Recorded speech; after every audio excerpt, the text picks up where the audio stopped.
सदियों पुराना किस्सा है। दिमश्क शहर से कुछ दूर एक बस्ती आबाद थी। उस बस्ती के अक्सर लोग खेती बाड़ी करके अपना गुजर बसर करते थे। वहां के एक मशहूर बाजार में एक सुनार की दुकान थी, जिस दुकान पर शमस नामी एक जौहरी बैठता था। शमस का कारोबार बहुत अच्छा चल रहा था। सुनार शमस का यह आबाई कारोबार था जो उसके बाप दादों के जमाने से चला आ रहा था। शमस के पास जितना माल था वो इतना ही ज्यादा बेईमान और लालची आदमी था। दूर दराज के देहातों और मुख्तलिफ इलाकों से लोग सोनार शमस के पास ज़्यूरात बनवाने आते थे। इगरचा सोनार शमस अपने काम में बहुत माहिर था, मगर लालच ने उसके दिल में जगह बना ली थी। इसी वजह से वो कभी कभार दूर दराज से आने वाले सादा लोह गाहकों के साथ धोखा कर दिया करता था, जैसे कि खालिस सोने में तांबा मिलाकर ज़्यूरात बनाकर बेच देना। कई बार गाहकों को शक तो हुआ, लेकिन शहर में उसका इतना रोब था कि कोई उसके खिलाफ शिकायत न करता। एक दिन सोनार शमस की दुकान पर याकूब नामी एक किसान आया और बोला, शमस भाई, मुझे अपनी बेटी की शादी के लिए ज़्यूरात बनवाने हैं। एक हफ्ता बाद मेरी बेटी की शादी है। इसके लिए मुझे कानों के झुमके और एक अंगूठी चाहिए। सोनार शमस ने याकूब को सर से पांव तक गौर से देखा। कपड़ों से वो बिल्कुल सादा और सीधा सादा इंसान लग रहा था। उसकी सादगी और भोलेपन को देखकर सोनार शमस के दिल में उसे ठगने की ख्वाहिश जाग उठी। वो बड़े अपनेपन से बोला, याकूब भाई, तुम बिल्कुल फिक्र ना करो। ज़्यूरात तुम्हें बिल्कुल वक्त पर मिल जाएंगे और दाम भी सबसे कम लगाऊंगा। इसके लिए तुम मुझे कुछ रकम अभी के लिए देते जाओ, ताकि मैं कुछ सामान खरीद कर आज ही तुम्हारा काम शुरू कर दूं। इसके लिए मुझे दूसरे शहर से मियारी और बेहतरीन सामान लाना है। शमस ने याकूब को यूं मुतमईन किया और इसके लिए ऐसी इत्नायत का इजहार किया कि याकूब उसकी मोहब्बत में खो गया। फिर याकूब ने कुछ रकम बतौर पेशगी दे दी और एक हफ्ता बाद आने का कहकर चला गया। बेचारा याकूब क्या जानता था कि सोनार शमस के दिल में लालच आ चुका है।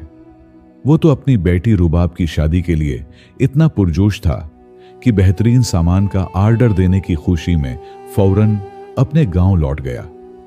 उधर सोनार शमस, जो अपने लालच में डूब चुका था, उसने बजाय अच्छा और मियारी चीज बनाने के उल्टा सोने में मिलावट करके खोटे लेकिन जाहिरन बहुत चमकते हुए ज़्यूरात तैयार कर दिए और बड़ी ही खूबसूरती के साथ उन्हें दुकान में सजा दिया। उन्हें देखकर यूं लगता था जैसे वो खालिस सोने से तैयार हुए हों। उधर याकूब की बेटी रुबाब की शादी का दिन आन पहुंचा। चूंकि तमाम तैयारियां मुकम्मल हो चुकी थीं, बस जौहरी से सामान ही लेना बाकी था। एक हफ्ता बाद याकूब दुकान पर वापस आया और बोला, ए सोनार शमस, 2 दिन बाद मेरी बेटी की शादी है। जो ज़्यूरात बनवाने को कहे थे वो फौरन दे दीजिए। सोनार शम्स बोला, हाँ हाँ क्यों नहीं याकूब भाई, तुम्हारे ज़्यूरात बिल्कुल तैयार हैं। मैंने अपने हाथों से खालिस सोने के बनाए हैं। यूं समझें कि मैंने कम पैसों में आपको सोने से भी कहीं ज्यादा अच्छी चीज बना दी है। यकीन करें, मैंने आज तक इतनी कीमती चीज कभी यूं सस्ते दाम में नहीं दी। बहुत खुशामद करते यूं कहते हुए उसने ज़्यूरात की थैली याकूब के सामने रख दी और बोला, लो भाई, अच्छी तरह चेक कर लो। याकूब बोला, ए सोनार शमस, चेक करने की क्या जरूरत? आप पर मुझे पूरा भरोसा है। आप खानदानी आदमी हैं। आपने तो कभी किसी अमीर आदमी के साथ धोखा नहीं किया होगा। मेरे साथ बेईमानी थोड़ी करेंगे। यह कहकर उसने थैली उठाई, बाकी की रकम अदा की और घर की तरफ लौट गया। 2 दिन बाद याकूब की बेटी रुबाब की शादी हो गई और वो अपने ससुराल चली गई। कुछ दिनों बाद रुबाब और उसके ससुराल वालों को ऐसी मजबूरी पड़ी कि उसे ज़्यूरात बेचने पड़े। जब वो गांव के एक सोनार के पास गई तो पता चला कि उसके लाए गए ज़्यूरात मिलावटी सोने के हैं और उनकी कीमत आधी से भी कहीं कम है। ये सच्चाई जानकर रुबाब अगले ही दिन अपने बाप के घर आई और रोने लगी।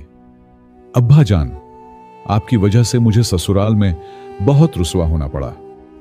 मुझे तरह तरह की बातें सुनना पड़े क्योंकि आपके दिए हुए ये ज़ेवरात जैली निकले।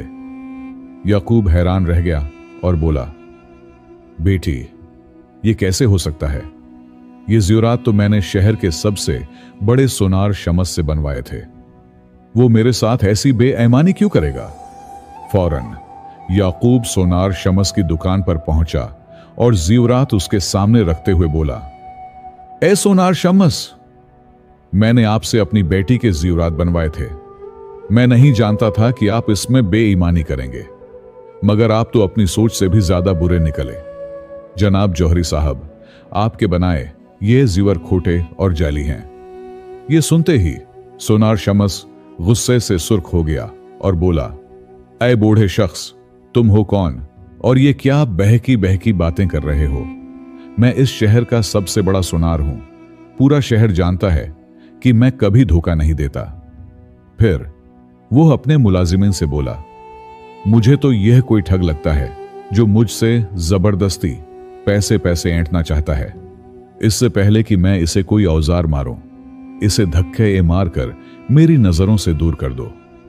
और हां, आइंदा अगर दोबारा ये कभी तुम्हें यहां दिखाई दे जाए तो इसकी हालत बनाकर भेजना।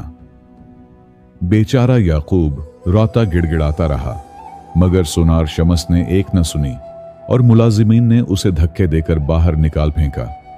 याकूब रोते बिलखते घर आया और बेटी रुबाब को सारी बात बताई। रुबाब बोली, अब्बा जान, इस बेईमान सोनार शमस ने आपके साथ धोखा किया है।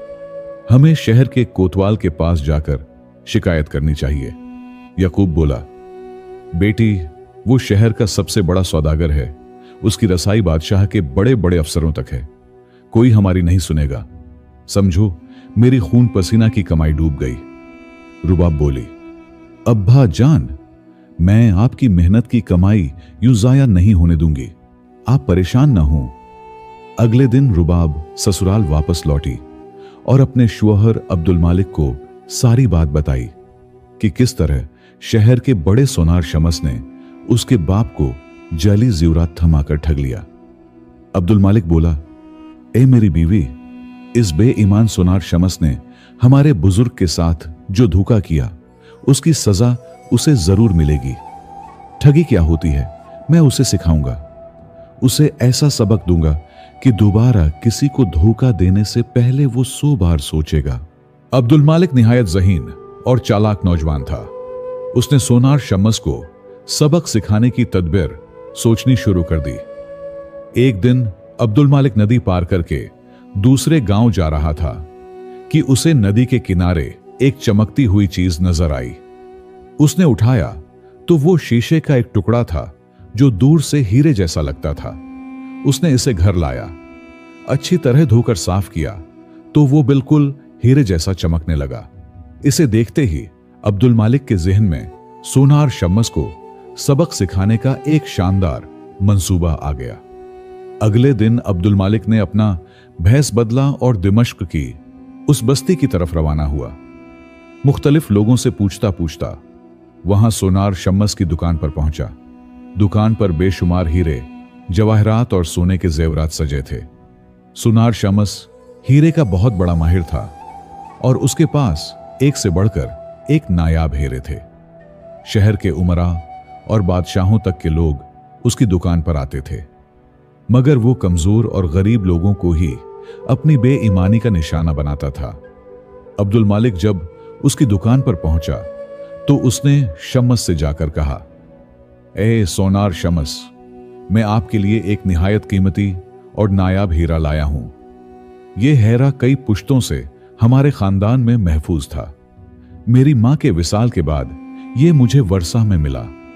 मैं बहुत गरीब आदमी हूं। इसे घर रखना खतरनाक है और इतना बड़ा है कि अंगूठी भी नहीं बनवा सकता।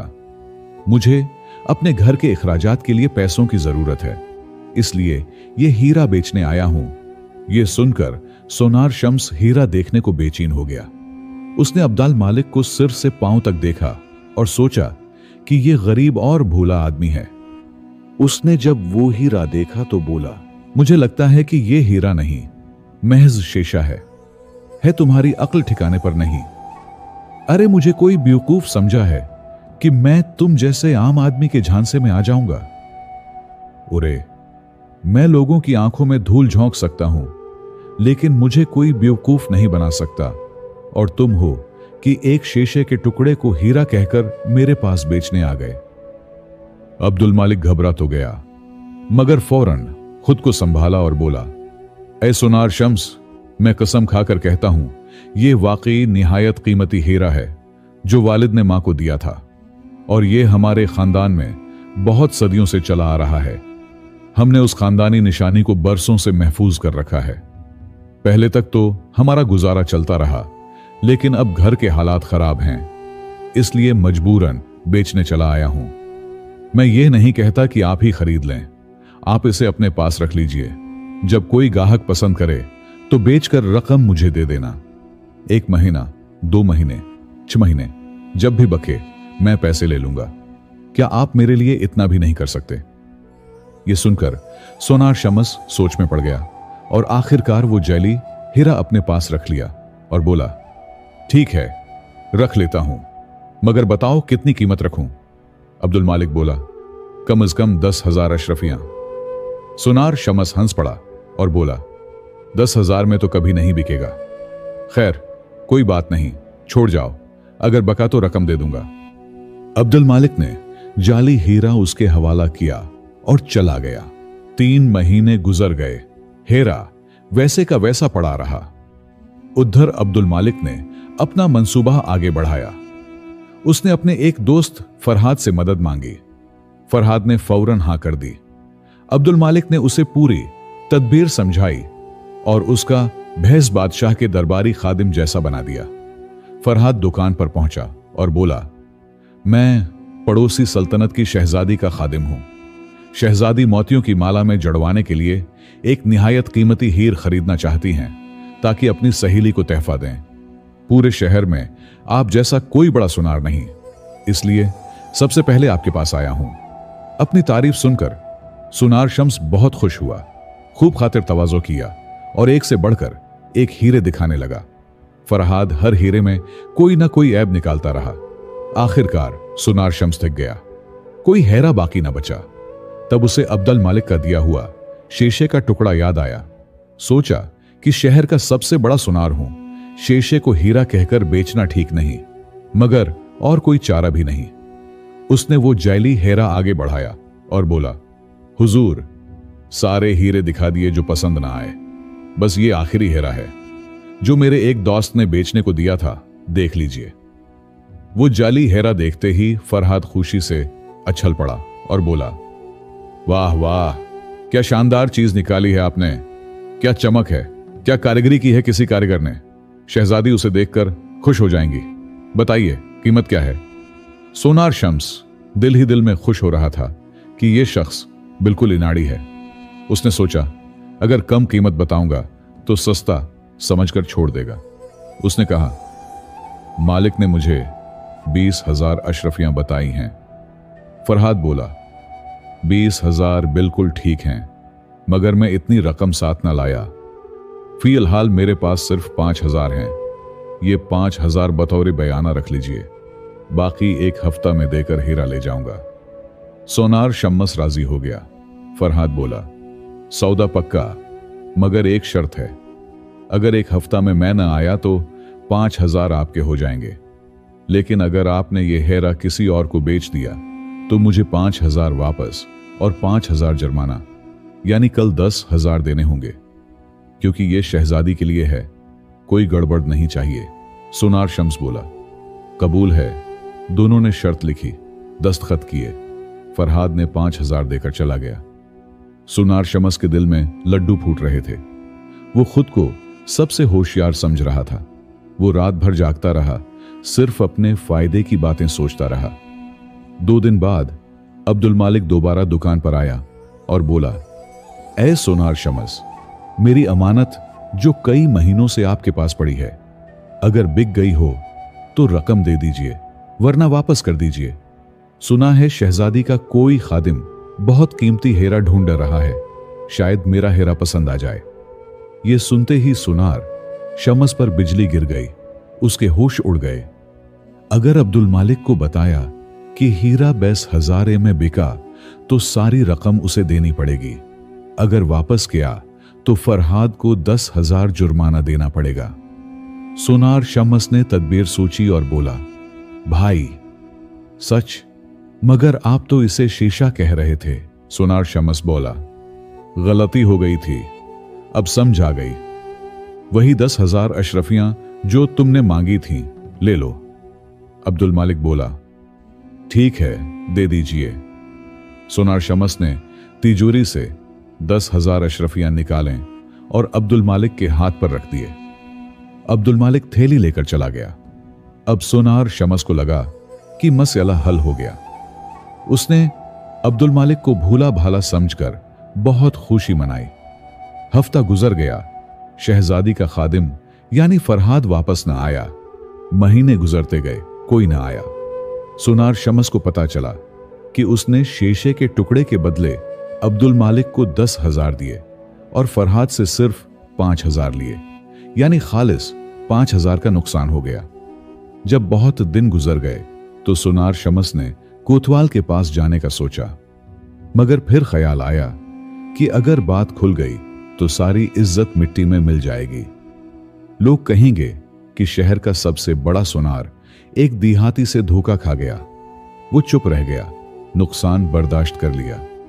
उधर अब्दुल मालिक वो 10,000 अशरफियां लेकर बीवी रुबाब समेत ससुर याकूब के पास गया। 5,000 से ज्यादा रकम उन्हें दे दी और बताया कि किस तरह उसने बेईमान सोनार शमस को सबक सिखाया। याकूब ने दामाद को गले लगा लिया और कहा, बेटा, तुमने एक गरीब का हक उसे वापस करवाया है। वापस ही नहीं करवाया, बल्कि उसे 2 गुना करके दिखाया है और उस जौहरी को उसके अंजाम तक पहुंचाया है। मेरा बेटा है तुम नहीं, लेकिन तुमने मेरे बेटे से बढ़कर मेरा साथ दिया है। जाओ और तुम दोनों बहुत हंसी खुशी जिंदगी गुजारो। सुनार शमस अब तक उस उम्मीद में बैठा था कि शायद शहजादी का खादिम आ जाए और बाकी पैसे दे जाए, मगर वो कभी ना आया, क्योंकि वो तो अब्दुल मालिक का दोस्त फरहाद था। दोनों ने मिलकर बेईमान सोनार शमस को जबरदस्त सबक सिखा दिया था। हिरसुन और लालचुन इंसान को इस हद तक अंधा कर देते हैं कि वो अपने ही हाथों अपना नुकसान कर बैठता है। जो शख्सुन जुहूटुन, फरीबुन या बेईमानी के सहारे दुनिया कमाना चाहता है, वो वक्ती फायदा तो उठा लेता है, मगर देर या सवेर सच्चाई इसके सामने आ खड़ी होती है और वो अपने ही दुहूके के जाल में फंस जाता है। असल इज्जत, असल दौलत और असल कामयाबी हमेशा सच्चाई, दियानतदारी और पाक नीति से ही हासिल होती है। हमारे चैनल WAYS को सब्सक्राइब कर लें और कमेंट सेक्शन में यह लाजमी बताएं कि आप ये वीडियो दुनिया के किस हिस्से से देख रहे हैं। मुझे दीजिए इजाजत, अपना ख्याल रखिए। खुदा हाफिज।